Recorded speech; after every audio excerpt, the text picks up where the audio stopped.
जय श्री कृष्ण। आप सभी का भागवत महापुराण के दशम स्कंद में बहुत बहुत स्वागत है।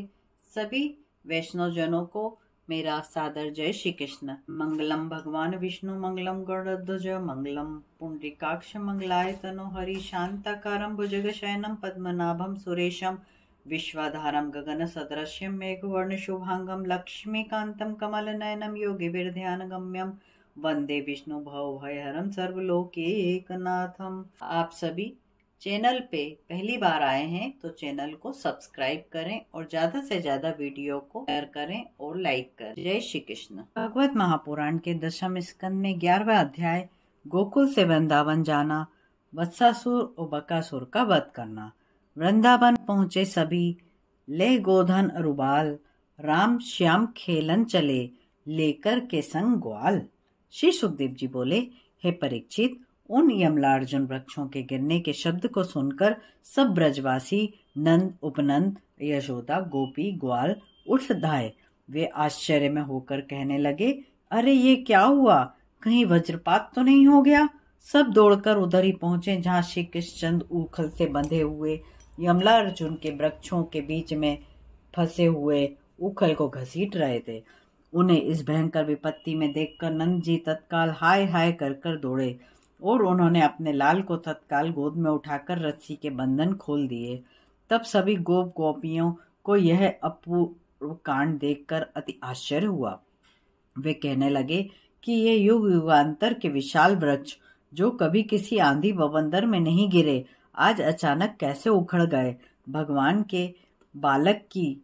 ने बालक की रक्षा की, अपितु आज बालक की कुशल नहीं थी।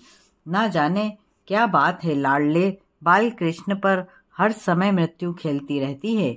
कुछ काल पहले पूतना नाम की राक्षसी से प्राण बचे, फिर छकड़े से प्राण बचे, उसके बाद बवंडर रूपी धारी दैत्य आकाश में लेकर उड़ गया। अब इन विशाल वृक्षों से भगवान ने बालक की रक्षा की।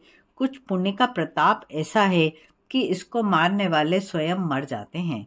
जिस प्रकार अग्नि में पतंगे स्वयं जलकर नष्ट हो जाते हैं, तब उपनंद सभी गर्गाचार्य जी के वचनों का स्मरण करके कहते हैं, भाई यह बालक ही आदि पुरुष भगवान है, तुम इन्हें बालक ना समझो। अभी कुछ बालक कह रहे थे कि इन वृक्षों को लाडले लाल श्री कृष्ण ने ही झटका देकर उखाड़ डाला है। इसमें से 2 दिव्य पुरुष निकले थे जो इनके चरण छूकर विमानों पर चढ़कर आकाश को चले गए। यह सब लीला इसी प्यारे कृष्ण की है। ऐसा कहकर नंद जी ने श्री कृष्ण चंद्र को छाती से लगा लिया। परीक्षित, इस भांति लीला बिहारी प्रभु उन गोप ग्वालों, गोपियों और गांवों में लीला करने लगे। सबको अति आनंद देने लगे। कभी नाचते, कभी गाते, कभी किसी के कहने से उसकी वस्तु उठाकर ला देते। इस भांति अपने भक्तों के बस में होकर वे नट नागर की भांति खेलने लगे। किसी दिन कोई फल बेचने वाली आ जाती तो घर से अनाज लेकर फल लेने दौड़ पड़ते। अनाज तो छोटे छोटे हाथों में मार्ग में ही गिर जाता, किंतु वह फल बेचने वाली उन दोनों हाथों को फलों से भर देती। समस्त उपासना और कर्मों के फलदाता प्रभु उस बेचने वाली से स्वयं फल लेते, उसकी टोकरी स्वयं रत्नों से भर जाती। हे परीक्षित, जब बलराम कृष्ण दोनों खेलते खेलते यमुना तट पर दूर निकल जाते, तब उनकी माता रोहिणी और यशोदा उन्हें पुकार पुकार कर बुलाती, हे कृष्ण, अरे कृष्ण, ओ मेरे प्यारे दुलारे, तुम कहाँ हो? शीघ्र आओ। बलराम बेटा, तुम भी नहीं आते? ब्रजराज भोजन करने बैठे तुम्हारी प्रतीक्षा कर रहे हैं, तुम भूखे हो, शीघ्र आओ। इस भांति माताएं अनेक प्रकार से उन्हें बुलाती, किंतु वे खेल त्याग कर नहीं आते। तब यशोदा माता उनके निकट जाकर दोनों की उंगली पकड़कर लाती, उन्हें प्रेम से नहलाती, भोजन कराती, वस्त्र आभूषणों से श्रृंगार कराती, माथे पर ठिठोना की काली बिंदी लगाती। इस भांति नित्य ब्रज बिहारी आनंद विहार करते थे। एक दिन सब वृद्ध गोप, नंद, उपनंद आदि ने विचार किया कि इस बृहद वन महावन गोकुल में अनेकों उपद्रव नित्य होते हैं, इसका कुछ उपाय होना चाहिए। तब वयोवृद्ध नंद ने कहा, जो सबकी बुद्धि से परे था, देखो इस बृहद वन में नित्य अनेकों उपद्रव होते हैं। कंस के द्वारा भेजे राक्षस यहाँ आकर हमारे कृष्ण को मारने की घात लगाते हैं, अतः हम इस वन को शीघ्र ही त्याग देना चाहिए। यहाँ से वृंदावन को चले जाना चाहिए। वह वन अति उत्तम और सदा घास से हरा भरा रहता है। उस भांति हमारे बलराम श्याम वहाँ सुखी रहें। हमें यही काम करना होगा। शीघ्र ही यहाँ से कूच करना चाहिए। सब ब्रजवासियों ने उनकी बात का समर्थन किया और सब अपने छकड़ों रथों पर सामान लादकर गाय बछड़ों को आगे चलकर लेने लगे। नंदरानी रोहिणी का भी एक उत्तम रथ तैयार हुआ, जिसमें लाला बलराम और श्याम के समस्त गृह सामग्री गाय बछड़े आदि वृंदावन को चल दिए। सभी गोप ग्वाले शंख तुरई बजाते हुए पीछे आगे चलने लगे। कुछ ही समय बाद वे सब वृंदावन में पहुंच गए। वृंदावन अति ही सुंदर वन है। वहां पर सदा 6 ऋतुएं निवास करती हैं। ग्वाल वालों ने अपने छकड़े अर्धचंद्राकार खड़े करके गाय और बछड़ों के लिए उत्तम स्थान बनाया और वहीं गोवर्धन पर्वत के निकट यमुना नदी के पुलीन पर रहने लगे। श्री कृष्ण और बलराम दोनों यमुना नदी की अति सुंदर पुलीन को देखकर अति प्रसन्न हुए। गोकुल की भांति वृंदावन में भी सभी ब्रजवासियों को आनंद देने लगे। कभी वे बांसुरी बजाते, कभी गुलेल के ठेला बनाते, कभी नाचते, कभी घुंघरू की तान छेड़ते, कभी बनवारी गाय बैल बनकर खेलते, मोर कोयल बंदरों की बोली बोलते। इस प्रकार सर्वशक्तिमान भगवान सामान्य बालकों की भांति खेल करते रहते। एक दिन एक राक्षस जिसका नाम बकासुर था, बलराम कृष्ण की मारने की इच्छा से उनके बछड़ों में आकर मिल गया। बलराम तथा कृष्ण यमुना के तट पर अपने बछड़े चला रहे थे। श्री कृष्णचंद्र ने उस राक्षस को पहचान लिया और संकेत से बलराम जी को बताते हुए उसके निकट पहुंचे।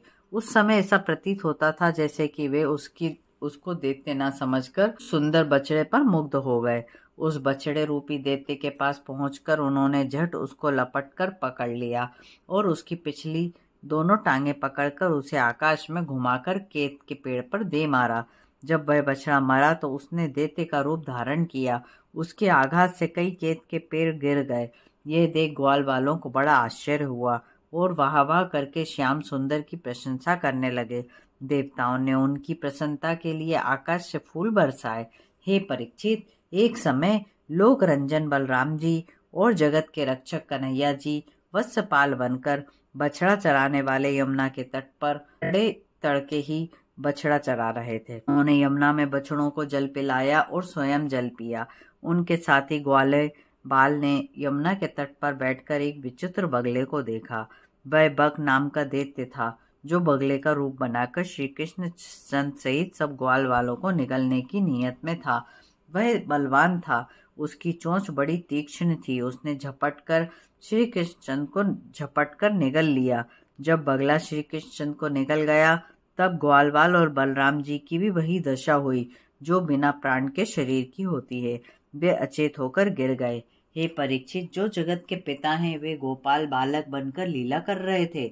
जब वे बगले के तालू के नीचे पहुंचे तब वे इतने तीक्ष्ण गर्म हो गए कि उस बगले ने उन्हें पुनः निगल दिया और क्रोधपूर्वक चोट करने लगा। किंतु भगवान श्री कृष्ण चंद ने झपटकर उसकी चोंच के दोनों भाग हाथों से पकड़ लिए और ग्वाल बालों के देखते देखते खेल ही खेल में उस बकासुर दैत्य को चीर डाला। भगवान श्री कृष्ण चंद के इस कौतुक को देखकर देवताओं को अति प्रसन्नता हुई और पुष्पों की वर्षा करने लगे। ग्वालवाल और बलराम जी दौड़कर श्री कृष्ण चंद के निकट आए और उन्हें कंठ से लगा लिया। इसके पश्चात वे अपनी गायों को हाँक कर अपने घर ले गए।